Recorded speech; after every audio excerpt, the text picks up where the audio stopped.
Hola, bienvenidos a su canal Fisiconautas. Vamos a tratar en esta ocasión el tema del flujo eléctrico. El flujo eléctrico puede ser interpretado a través de un producto punto entre el vector campo eléctrico y el vector área. El vector área, a su vez, puede ser visto como el producto de la magnitud del vector área, que vendría a ser pues la magnitud de la sección transversal que está atravesando el campo, y n es un vector unitario normal a esa superficie o a esa área. Por lo tanto, podemos tomar este vector y reemplazarlo aquí. Pero antes de eso, déjenme decirles que este vector normal a la superficie o al área, cuando se trata de superficies abiertas, puede ser dibujado hacia adentro de la superficie o hacia afuera de la superficie, dado que una superficie abierta pues tiene dos caras. Pero tratándose de una superficie cerrada, siempre vamos a dibujar ese vector saliendo de esa superficie cerrada. Es decir, nuestro vector área hay que dibujarlo en ese caso siempre saliente de la superficie cerrada. Bien, entonces no olvidar que este vector es un vector normal y es un vector unitario. Entonces, reemplazando nuestro vector área aquí, nos quedaría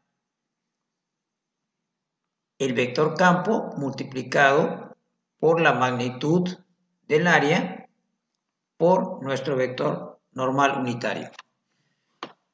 Aquí podemos ver que tenemos un producto punto de dos vectores, que es el vector campo y el vector normal unitario. Y el producto punto se resuelve multiplicando la magnitud de cada uno por el coseno del ángulo entre esos dos vectores. Por lo tanto, llegaríamos a esta ecuación. Si nosotros aquí resolvemos el producto punto, vamos a tener magnitud del vector campo, que es E, magnitud del vector normal, que es 1, porque es unitario, y además tenemos aquí la magnitud del área y el coseno del ángulo entre el vector normal y el vector campo.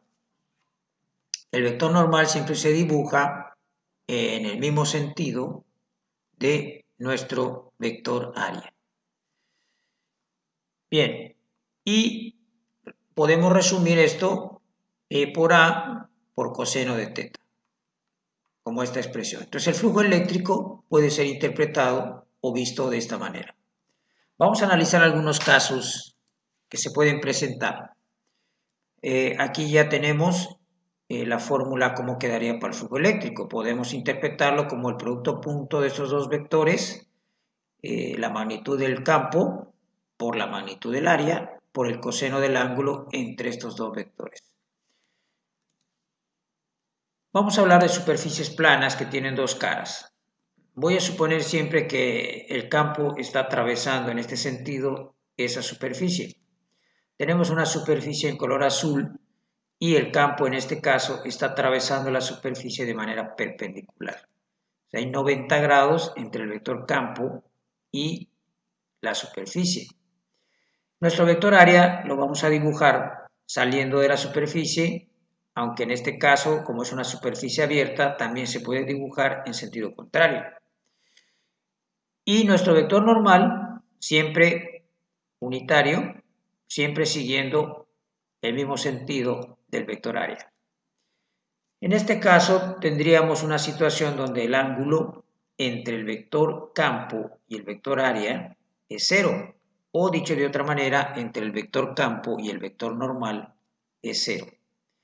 Y eso me llevaría a un flujo eléctrico, reemplazando aquí el ángulo de 0, el coseno de 0 es 1, y nos va a quedar simplemente E por A.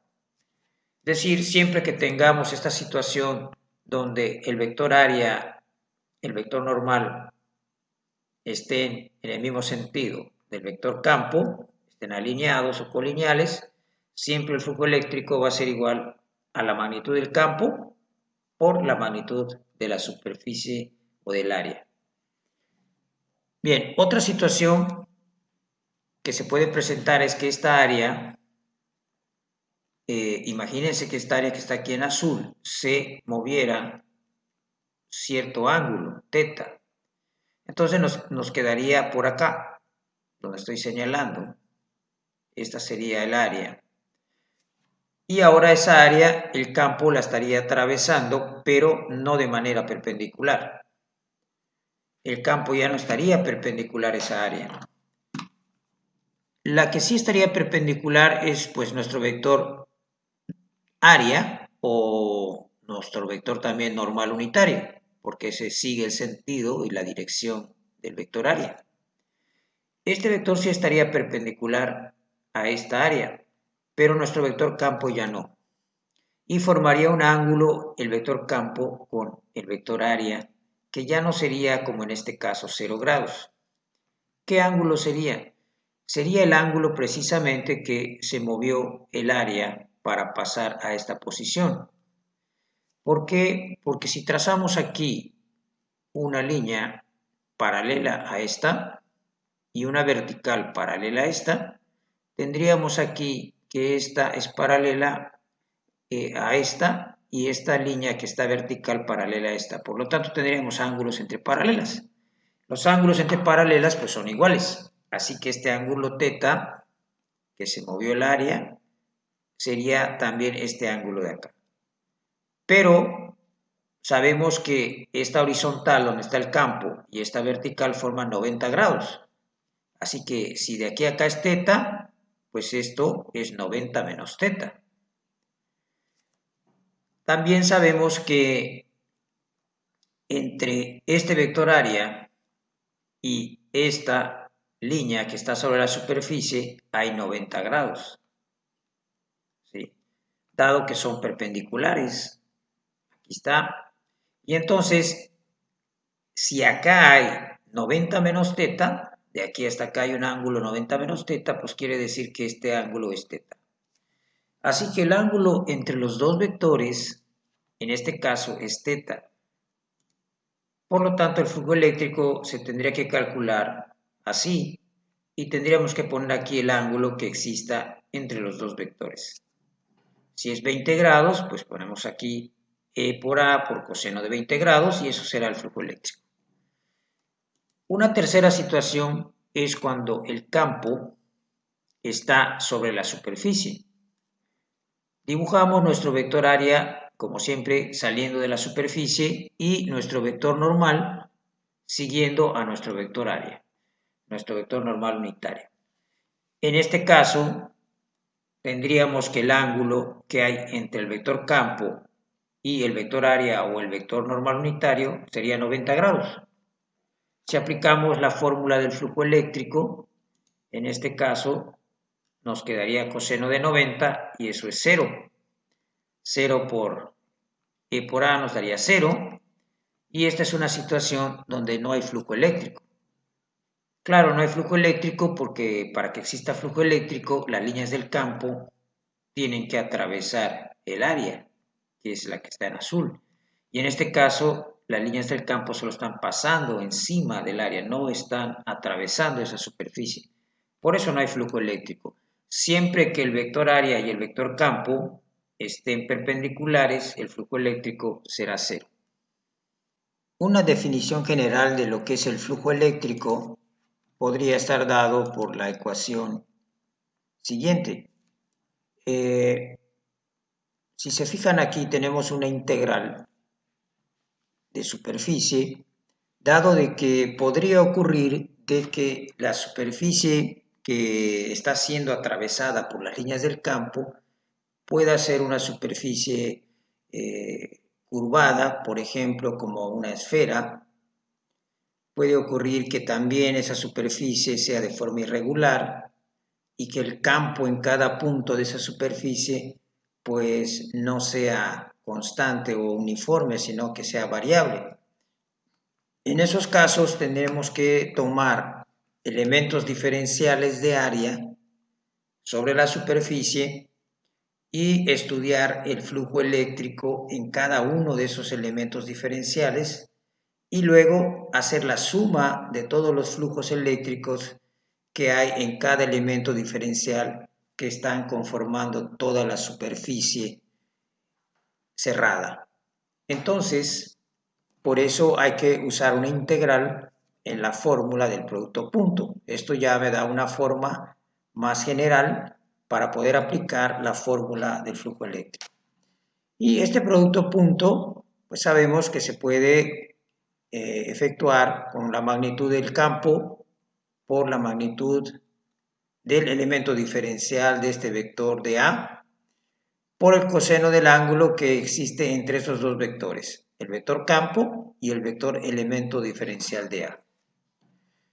Bien, entonces vamos a analizar ahora, con ayuda de esta fórmula, un caso particular donde la superficie que está siendo atravesada por las líneas del campo es una superficie curvada, es una esfera.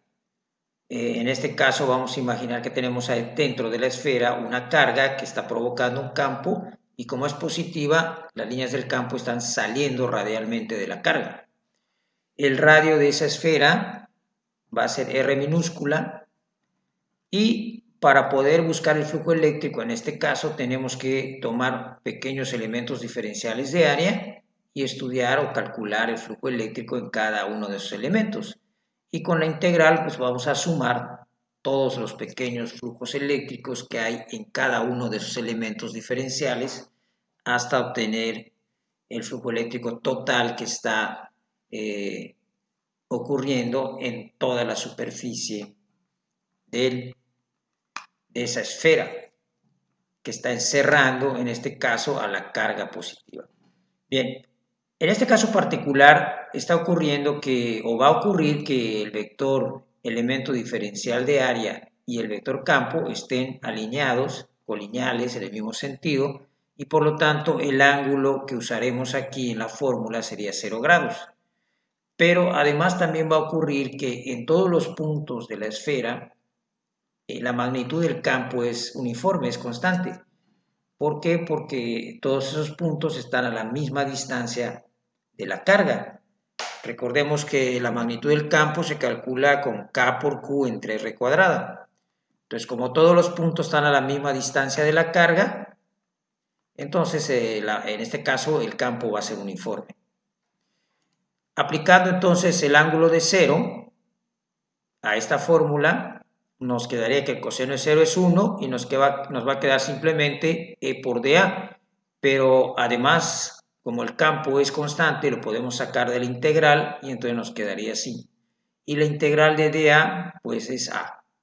Y el flujo eléctrico, en este caso, pues va a ser E por A. Recordemos que habíamos analizado en superficies abiertas incluso que cuando el campo y el vector área estaban colineales en el mismo sentido, el flujo eléctrico también nos quedaba E por A. Por lo tanto, dado que el flujo eléctrico es E por A, vamos a reemplazar la magnitud del campo, que es K por Q entre R cuadrada por fórmula, por el área que está siendo atravesada por las líneas del campo, que en este caso es la superficie de una esfera. La superficie de una esfera es 4pi R cuadrada.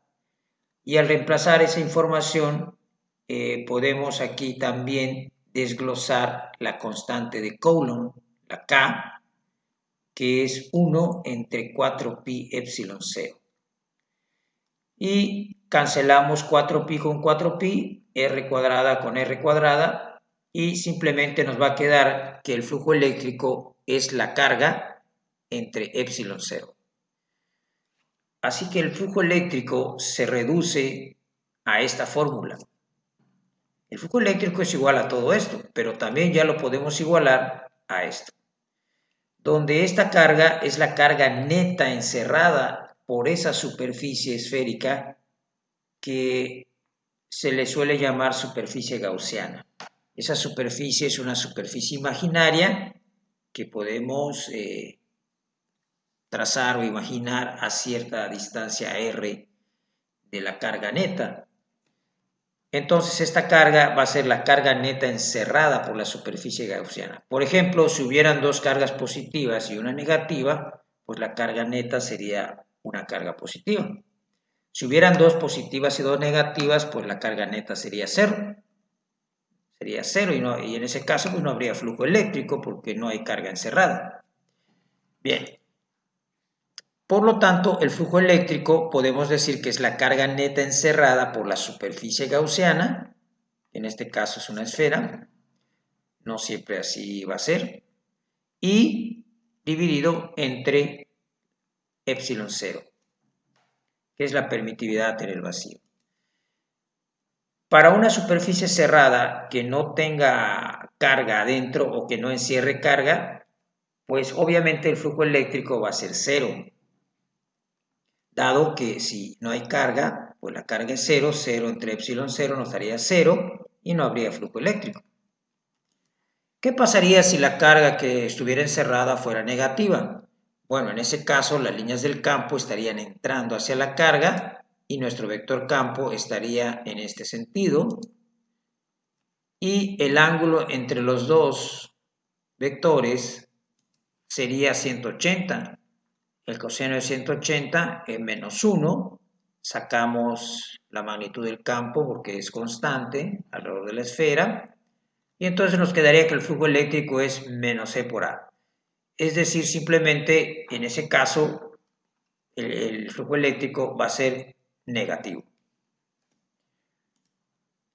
Entonces podemos concluir que la ley de Gauss es igual a la integral cerrada de el vector campo en un producto punto por el vector elemento diferencial de área. O dicho de otra manera, sería igual a la integral cerrada de la magnitud del campo por la magnitud del elemento diferencial por el coseno del ángulo entre esos dos vectores. Y eso también lo podemos igualar a la carga neta encerrada por la superficie gaussiana entre epsilon 0. Todos estos son iguales y son flujo eléctrico. Bien, pero Gauss llegó a esta fórmula para calcular el flujo eléctrico y esta sería ya la que contempla todas las opciones para calcular el flujo eléctrico. Vamos a analizar el campo eléctrico dentro de un conductor con carga. Algo que debemos tomar siempre en cuenta es que en una situación electrostática, es decir, donde las cargas están en reposo, no hay movimiento neto de la carga, el campo eléctrico en cada punto dentro de un conductor es cero. O sea, no hay campo eléctrico dentro de un conductor. Y el exceso de carga en un conductor sólido se localiza por completo en la superficie del sólido. Es decir, no tenemos carga dentro del sólido. Toda se va hacia la superficie externa del conductor. Vamos a analizar esa situación. Por cierto, he tomado aquí estas imágenes del libro del Ser Szymanski. Tenemos aquí un conductor que tiene una carga en la superficie que llamamos QC, pero dentro de ese conductor, dado que es un conductor, pues su campo en el interior es cero. No hay carga nunca dentro de un conductor sólido, toda la carga se va a la superficie y por lo mismo pues no hay campo en su interior. Algo interesante de estudiar es qué pasaría si hiciéramos una cavidad dentro del conductor o un hueco. El campo sería cero siempre dentro del conductor. Si trazamos una superficie gaussiana alrededor de esa cavidad, vamos a ver que no hay carga encerrada dentro de esa superficie. Por lo tanto, el campo es cero en la superficie gaussiana y como está dentro del conductor, pues tiene que ser cero el campo porque no puede haber campo dentro de un conductor sólido. Bien, ahora algo interesante es pensar lo siguiente: ¿qué pasaría si metemos una carga dentro de esa cavidad? ¿Qué pasaría? Si se coloca una carga dentro de la cavidad del conductor. Imagínense, el conductor tiene una cavidad y ahí ponemos una carga. Esa carga va a inducir en la pared interna de la cavidad una carga del mismo valor, pero de signo contrario. Entonces, si volvemos a trazar nuestra superficie gaussiana, no debería de haber campo atravesando esa superficie. ¿Por qué? Porque esa superficie gaussiana está en el interior del conductor y ahí no existe campo eléctrico. Como pueden ver, para que eso pase, tendría que esta carga inducir en la pared interna de la cavidad una carga del mismo valor, pero de signo contrario, para que el flujo eléctrico sea cero, ya que la carga neta encerrada pues va a ser cero. Tenemos la misma carga positiva que negativa, entonces esa suma nos da una carga neta de cero y no hay flujo eléctrico y por lo tanto tampoco habría campo. Bien, noten acá que la carga que está aquí en la cavidad, ¿sí?, prácticamente es como si se sumara a la que está en la superficie externa. Bien, vamos para terminar a ver un ejemplo de esta situación. Pensemos que tenemos aquí un conductor que tiene una carga neta de 7 nanocoulombs positiva. Esa es la carga neta del conductor. Si ese conductor se le hace una cavidad y se mete una carga de menos 5 nanocoulombs en la cavidad, ¿qué va a pasar? Pues va a pasar que en las paredes internas de la cavidad se va a inducir una carga de más 5 nanocoulombs. Y si trazamos una superficie gaussiana dentro del conductor, el campo sería cero porque no habría carga neta encerrada, sería cero la carga neta, sería menos 5 más 5, que está aquí en la pared interna, y eso daría cero. Pero esa sería la carga en la pared interna del conductor, más 5 nanocoulombs. Pero ¿cuánto sería en la superficie externa del conductor? ¿Cuánto sería la carga ahí? Pues como la carga neta es más 7 nanocoulombs y tenemos 5 nanocoulombs de carga en la pared interna, pues nos faltarían 2 nanocoulombs para tener la carga neta de 7. Eso quiere decir que en la superficie externa del conductor hay una carga de más 2 nanocoulombs. Tomen en cuenta que esta carga de menos 5 no está en el conductor, está dentro de la cavidad, no es parte del conductor. La carga que sí va a estar en la pared interna de la cavidad, que sí es parte del conductor, es 5 nanocoulombs. Por lo tanto, me faltarían 2 para tener la carga neta de 7. En pocas palabras, podemos decir que la carga neta de un conductor como en este caso, sería igual a la suma de la carga interna de la cavidad más la carga que exista en la superficie externa, que en este caso sería la suma de este más este. Esta es la carga en la pared interna y esta es la carga en la superficie externa. Eso me daría la carga neta de este conductor, que es 7 nanocoulombs. Bien, vamos a dejarlo aquí. Espero que les haya gustado. Esto es la ley de Gauss. Nos vemos en un próximo video.